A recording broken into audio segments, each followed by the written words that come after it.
Okay, and you guys can still see my screen, right? Yes. Great. Okay, so where did I leave off here in my notes? So I know you guys have probably talked to Dr. John Gruby before. He's no longer with the commission. He took a different position in December, but his favorite error to explain that the or the data entry staff has seen on a journal entry is that the journal entry was for a theft case, but the primary offense section had been filled out for first-degree murder, and it was signed by all three parties, and they didn't notice it. So by the time it got to the commission, it was filled out completely incorrectly. Um, Obviously, not all errors are that severe or blatant, but we do see some major errors sometimes, and also minor errors. And by fixing these in the KSApp, sometimes we're reducing the amount of NUNCs or resentencing hearings, and in the most extreme examples, appeals. And so that's kind of the main reason the app was launched and commissioned with Domo. It was built to help out CSOs. It really helps them out with PSIs. It it does. I mean, obviously CSOs do a ton of work and they're their own experts, but it helps them know which questions they do need to fill out. It'll take questions away that isn't necessary. If they answer yes to one question, it'll automatically take those no questions away. And so they partnered with Domo, which is the company who created the app. So the app is through obviously the Kansas Sentencing Commission, but we don't have the capabilities of building an app from the ground up. So Domo is the company we use for that, and they're really great to work with. I probably send them 5 to 10 emails a week with questions or concerns, and they're really great at getting back to me. A lot of times, since I've been working on it now for about a year, a lot of the questions are repeats that I'm able to answer, but sometimes there's like a back end glitch that I don't have the knowledge or capability of fixing, and I send that over to Domo, and they usually get back to me by the end of the day with a fix. So they're really great to work with. The app soft launched in 2024, and it's now required for CSOs to use, and that began in January of this year. It's great for the prosecutors, though, is that any information from the PSI that the CSOs have already filled out automatically gets transferred over from the PSI into the journal entry. So you don't have to copy a bunch of information over. Obviously, there will still be some questions that only prosecutors can fill out, and that the journal entry will be required for them to fill out themselves, or for you guys to fill out yourselves. But a lot of the tedious information gets transferred over, so you don't have to copy over. Another great feature that Domo has baked into the KSApp is you can create a new case from an existing one. And this is obviously mainly a great feature for CSOs, but it reduces errors you'll see in your journal entries. So when you have a frequent flyer, which we all know happens quite often, you can fill in the PSI, the current PSI from an old PSI. So it will fill in all the offender information. And what's really great is it fills in the criminal history, which for frequent flyers, sometimes they have 20 plus prior convictions. So CSOs aren't having to go back through and retype every single conviction. It will just automatically be transferred over from that first PSI, which again reduces errors that you'll see in your journal entry as well. I covered there. So, quick overview from PSI to journal entry. So when a CSO is assigned to the case, they'll create a case in the KSApp, and that will create the PSI.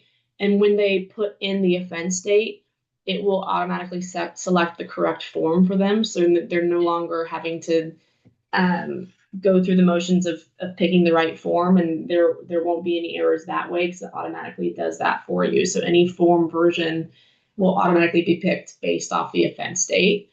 Once they do that, they fill out the PSI, they fill out the judicial team information.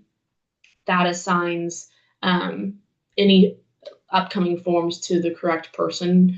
So you're able to fill that out when you're assigned in the PSI. And I'll kind of walk you through how you can change that if judicial team information changes.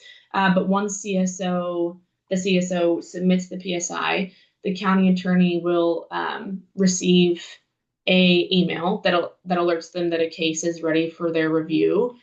And then in that email, there'll be a link, and then there'll also be the case number listed within that email.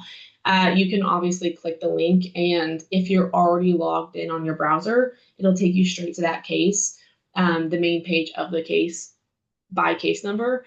However, if you're not already logged into your browser, if you click on the link, it'll just take you to the login page of the KSApp. So I always just advise just copy the case number from that email and paste it into the main page of the app, so you're not having to jump through a bunch of extra hoops to get to the case. Because a lot of times you're probably not already logged in on your browser. So in that email, you can just copy that case number, go into the KSApp, and then select your county, type in that or paste in that case number, and it'll take you straight to the main page of that case. Journal entry, you'll fill it out, and then again we'll walk through that process. But I know a lot of times legal assistants or administrative assistants are filling out those journal entries for their county attorneys. There's an option for that, and I'll walk you through that. But you can fill that out and then review it, sign it, and then by signing it and submitting it, that journal entry will then go to defense counsel. They'll get that same email alerting them that a case is ready for their review. They'll log in, review it.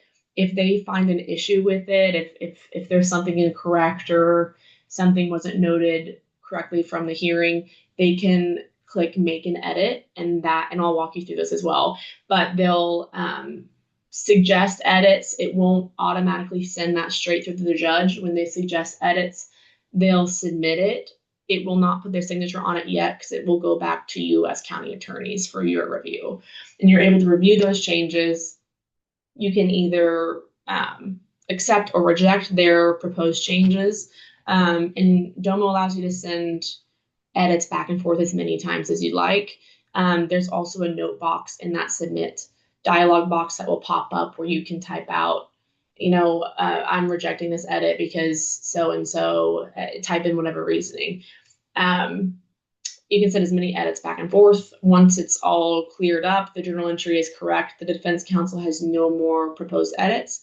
They'll review it one more time and hit submit without any edits. That will hit sign, or that will put their signature onto the journal entry, and then that will send it to the judge. I will note that we're very, very close with integrating eFlex with the KSApp. We speak with Domo once a week on Mondays, and they were supposed to be ready by the beginning of this week, but they had some technical issues on their end, like server issues or something. I'm no IT expert, but we've heard by middle of this week it should be ready for us to test. I've been quoting end of February, but hopefully by the end of this week, we'll be testing our end and it'll be integrated with eFlex. So there's a couple different processes I'm going to walk you through. For now, when it's not integrated to eFlex, when defense counsel signs that journal entry and submits it, you will still have to download that form from the KSApp, and you'll see it'll have your signature and defense counsel's signature. Download it as you were doing, well, not as you were doing before, but download that form and then file it as you were doing before with eFlex in Odyssey. So that is how the process will work for now.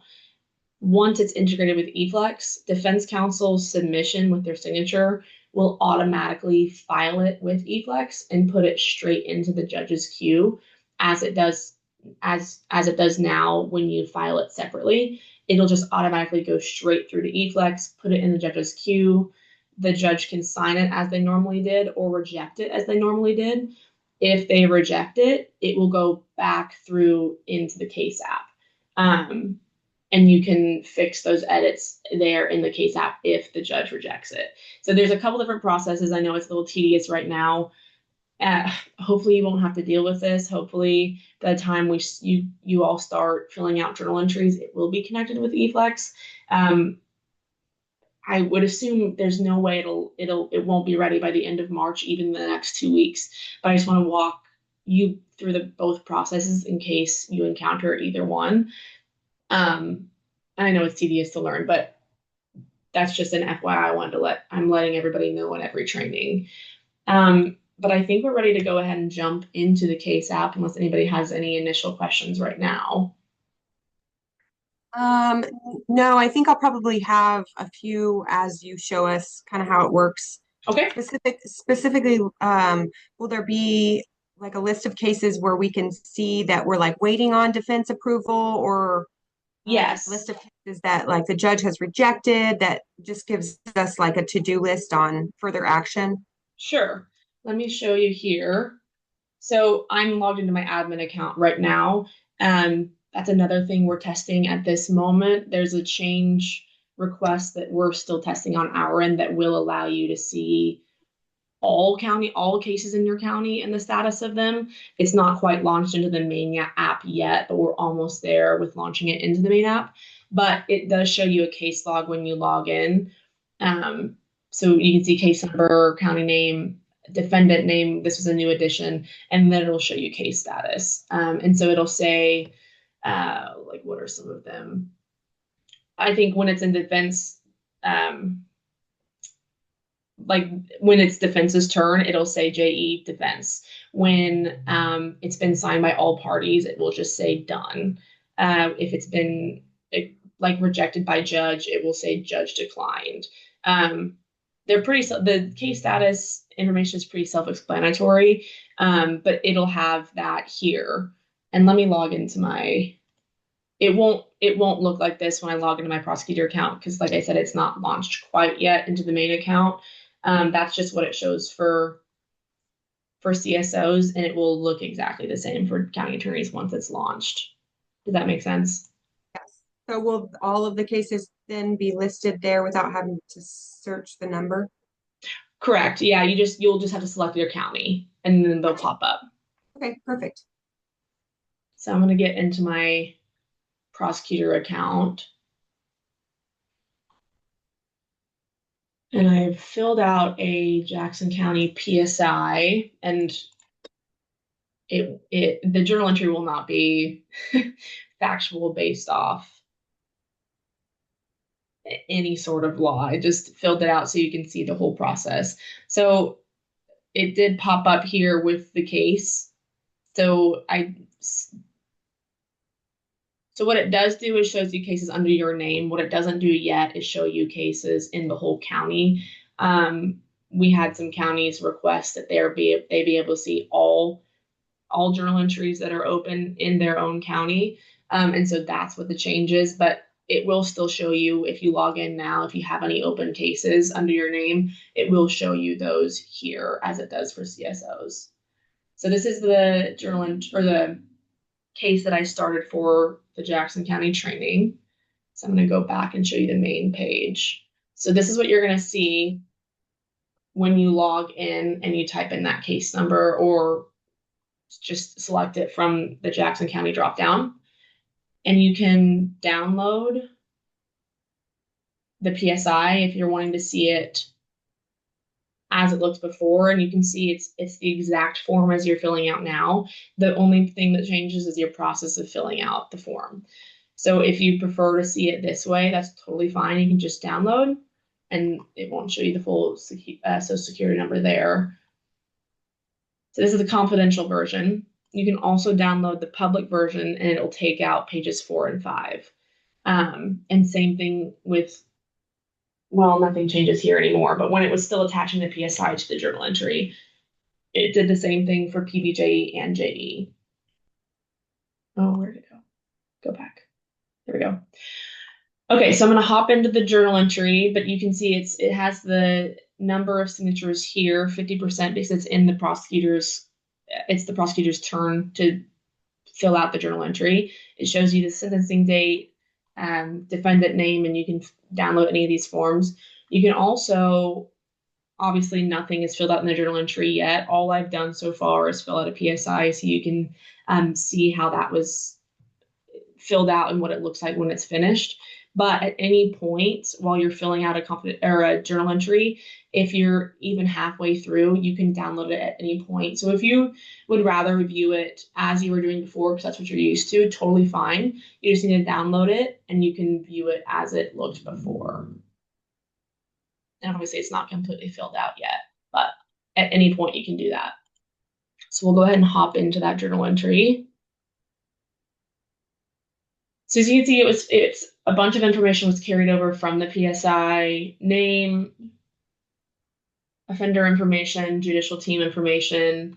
But if anything was incorrect in the PSI, you can still change it.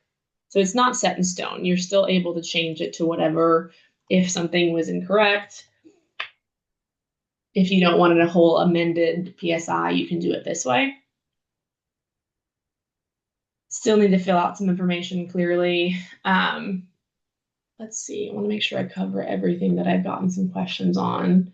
Oh, I'll show you how to change that signer. So like I said, I know a lot of legal assistants and administrative assistants are filling out these forms for their county attorney. We built in a feature that allows you to do that. It's a little tedious, but it's just the best way security-wise to do that. So obviously the journal entry is going to be assigned to that county attorney's account.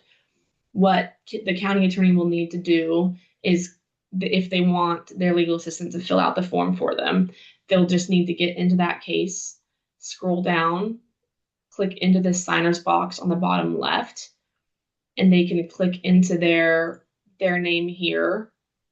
And this is also helpful just in general, so you can see it'll show you who has signed the journal entry, where it is in the process, if it's signed by any of these individuals. But to change the signer, you can click into that signer's box and change it, and you can put in your legal assistant's name and hit submit, and that way they'll be able to fill out that form. And then once they filled out that form, they'll just have to change it back to that county attorney's name. And so then when they submit it, they can have their electronic signature, and it's been reviewed by county attorney as you were doing before. It's just a little different. Is there a reason that they couldn't just use the attorney's account to go in and prepare the journal entry for the sentencing hearing? They totally can. So we originally were suggesting that, and a lot of counties were okay with that. Some counties were not, because they're not okay with sharing passwords. But if you're okay with sharing passwords, that's totally fine. Yeah, we're totally fine with that. Okay, great. Awesome. So we'll fill out, and again, this will not be factual at all, but just for the sake of showing you. So yeah, offense date information was carried over, and that will always be displayed here, so you can just verify if for some reason it didn't pull the correct form, and just shoot me an email. It's easy to fix, but that has only happened, I think, one time ever. Fill out these questions. It's a DV check mark here, as it was before. You can put in this if it was incorrect for some reason. Carries over the grid information from a data set in Domo, so it'll automatically do the grid information, put the presumption. I know for a lot of cases, these are all no. So if that's the case, instead of just clicking through and hitting no for every single one of these, you just hit enter no. It'll fill out no. You'll obviously have to fill out this information. Let's call it, what's it? Oh, perfect, 36. Prison sentence imposed, and then there are comment boxes all over the journal entry. So if, I know a lot of counties have some nuances to how they fill out these forms. Instead of being able to accommodate each county's preference, we've just put in a lot of comment boxes. So if there's, I'm trying to think of some, like an example off the top of my head, but if there's something that your county does that the form doesn't accommodate for, just find the nearest comment box, or you can always add any attachments.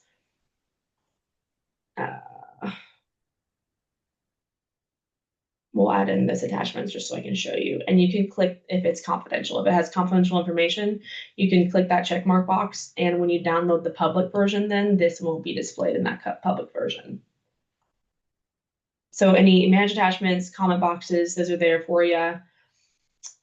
This was carried over from the PSI, but you can put in other charges or other costs or fees. You can type them in, or if it's unknown yet, you can click this, it'll put pending. But it'll automatically calculate those for you here. So you don't have to do the math there, it'll do it for you. Let me get back here. Did I show you the special rules supplement? I did not.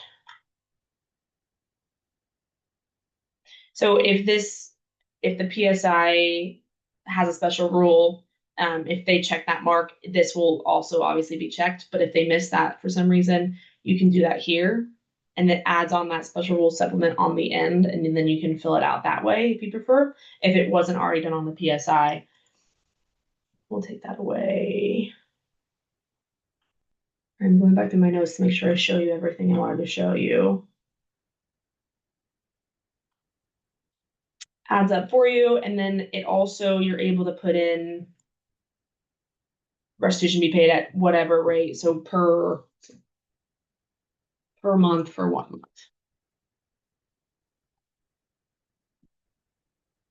Do that for you. And again, comment boxes here. If this is getting a little tedious, you can write in any comments and explain it that way. If there were multiple counts on this, I only did one count for the sake of this training, but we know that obviously the additional offenses show up under the recap. Just a reminder, recap sentences for all counts. I know the data entry staff sometimes sees that the recap is only filled out for one count. This is there for all counts. So question on the restitution where it says to who, is that confidential? Will that name and address right there under restitution, if you put it in, will that be automatically marked as confidential? Like if it's a victim or something? I don't believe let's see.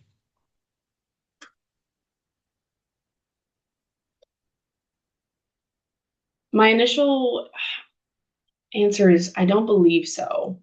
Okay.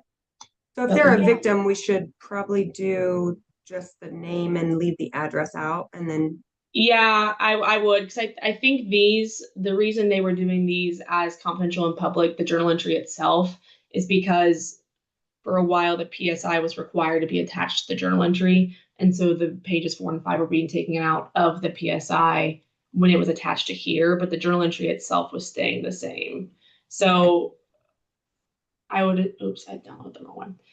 I would assume it's still showing everything. And you can also add it as an attachment and mark confidential that way, and put it on a separate form. I don't know if that would be better, or I don't know which strategy would be better. It might be dependent on county, but is that public? Yeah. Let's see.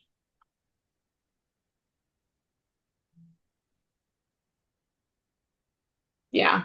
So yeah, I would probably either do attachment or not put the address. Okay. So I see there's a comment box down below. Is that something we could, is that one where we could type and put confidential on the demo part? Yeah. So that's what I would do is in that situation. Where did that go? It's under, yeah. So I would do, like, if you were paying to victim, or if offender was paying to victim, I would just put name and then address in confidential attachment. And that way it's not attached to that public journal entry. Oh, I thought earlier you said when there's a comment, you can say if you want it confidential or not. Oh, in the attachments, you can do confidential. Oh, in the attachment. Yeah. Okay. Thank you. Yeah, comments will show up on the journal entry, but the attachments you can mark as confidential. And then if it's like a confidential attachment that you want, do you have to obviously attach that prior to you submitting it to defense for signature? Correct. Okay. Well, yeah, because if they don't send any edits back, it'll just, once they submit it, if they don't send edits back, it'll just go straight to the court. So yeah, you'll have to do it before. Okay. Okay. 56. I'm sure I'm missing questions here, but I'll show you how it fixes that as well. Incarceration credit doesn't get carried over from the PSI. Because it doesn't, in the PSI doesn't tell us if it's awarded or not, but it does add up the days for you. Let's do 06. But it's still editable, so I know if they check in at 11:59 and check out like an hour later, a judge doesn't want to award that. So you're still able to edit this. So if they were 3 days, but the judge only wants to award them one, you can still edit that box and then click awarded or not awarded. It calculates the start of the sentencing date as well for you.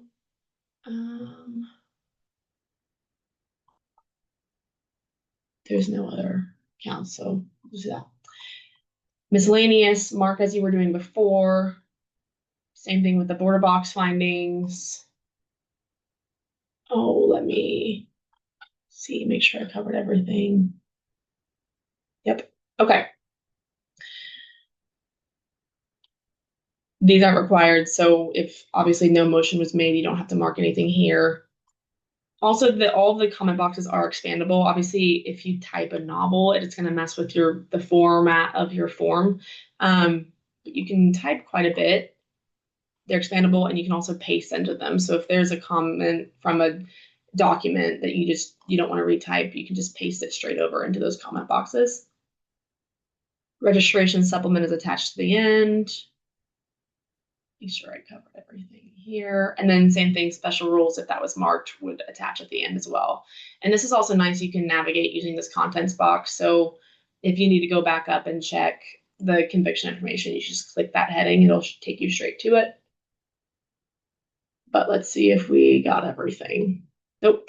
Okay, so when you hit submit, it's going to, if you missed any questions, it's going to mark like a triangle error box here on the side of where you've missed something or where there's an error. And then again, you can click straight to it and it'll take you to it. For some reason, it makes you put in zeros to these specific lines sometimes, but it looks like that was my only error. So hit submit, and then it's going to fill in this information for you, your bar number, full name, address, phone number, email, and then it's going to have an automatic signature block. We don't get to edit our signatures, unfortunately, in Domo. It's just going to automatically write it for you. But this is where you can also leave a note, and it will be in that email to defense, and you can type in whatever here if you need to let defense know anything. And then that will also show up here. So just so I can show you, let's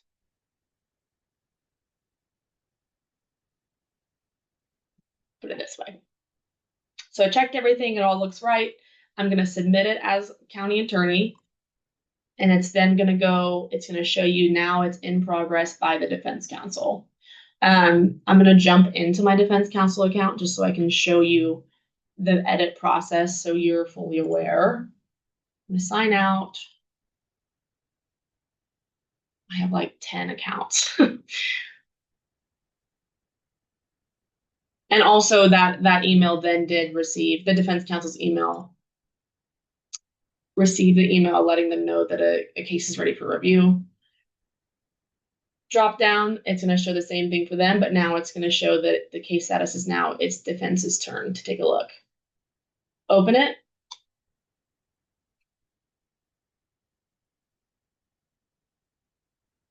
And it's going to look very similar, except they're not able to make direct edits. So I can't click in anything. I can't type anything in. They can review it. And if it all looks great, they can just go ahead and click submit through. Same thing's going to pop up.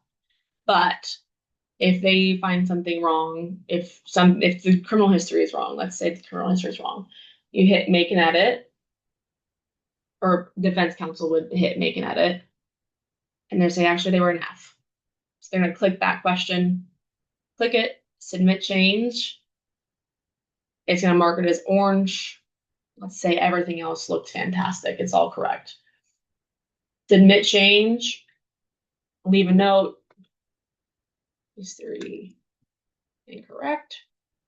It's going to show the same thing for defense counsel when the dialog box pops up for the signature, and it's going to submit it. And now I would show you that email, but it's going to send that email straight back to that prosecutor and say, hey, journal entry is ready for your review.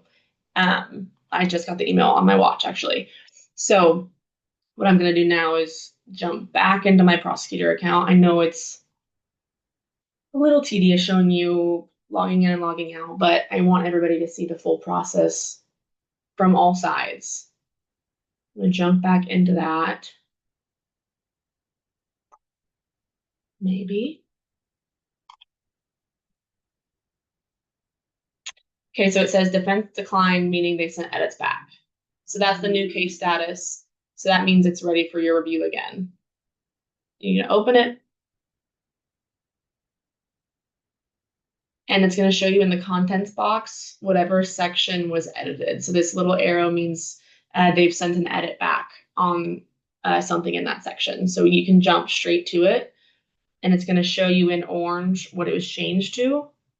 And it's going to show you the original, the edited, and just for the sake of the training, you can obviously use original and it'll send it back to defense. It'll pop up. So if I did that, it's going to confirm that selection. Back to that spot. Now I think it's going to make me go all the way back through to defense counsel, but that's okay. Did I miss it? There it is. Okay, I keep scrolling past it. Okay, so it used the original, and when I hit submit, it's going to pop up the same thing before, and this is where you leave a note. Actually, no, they were a C. I don't know where you're getting at. They were a C. If you had kept it as the F, as their edit, if they were like, shoot, they're right, I was wrong, I put in the wrong criminal history score, you can click use accept edited, I think is what it said, and then it'll send it back to defense as well. So either way, it's going to send it back to defense for review. So nope, I don't know what defense counsel's thinking. They're a C, it's not an F. Send it back, type that note there. Oh, that's what I was going to show you. All of those notes and any sent back and forth stuff is going to be here on this, on the far right. There's a little notepad, and you can kind of see the history this way. So if you need a quick review of what the heck is going on, how many edits have we sent back and forth, why, it's going to show that all here. And then it also shows that comment here. We'll send it back to defense. And I'll apologies, I'll show you again, defense. I should have just hit F and said, yeah, I was wrong, but that's okay.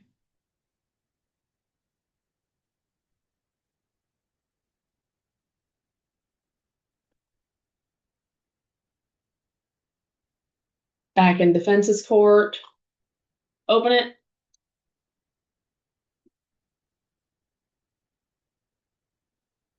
Looks great, except yep, you're right, I was wrong. It was not F. I don't know what I was thinking. As defense, that's what I'm saying. And then we'll just go ahead and hit submit just to show you. So defense is sending it through. It looks great. And like I said, right now it's still going to show that obviously it's in progress by judge, but prosecutors or county attorneys are going to have to log in to their account and download the form and then file it as they're doing now. We get another email at this point once defense has approved it to know that we can then download it to e-file it on eFlex? Unfortunately, not right now. I have that on my list to bring up with Domo to see what it would take to make that happen.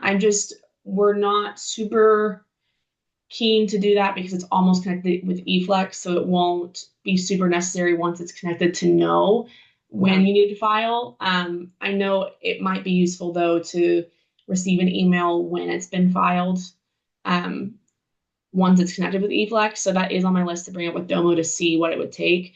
As of right now, no, unfortunately. Hopefully that won't matter in a couple weeks. I know it will probably still be useful though to know, hey, defense submitted it, it's been filed, just so you can keep your eyes on it. But no, not right now. Okay. But hopefully that case log will help you see. I know it is kind of annoying, but the case log should help you see when it's, like, let's see what it says now. It's gonna make me log out. If I can. There we go.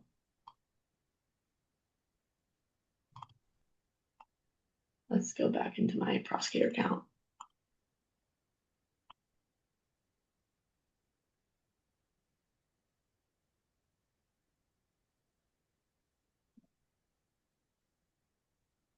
So when it says judge, as of right now, that's when you would file it.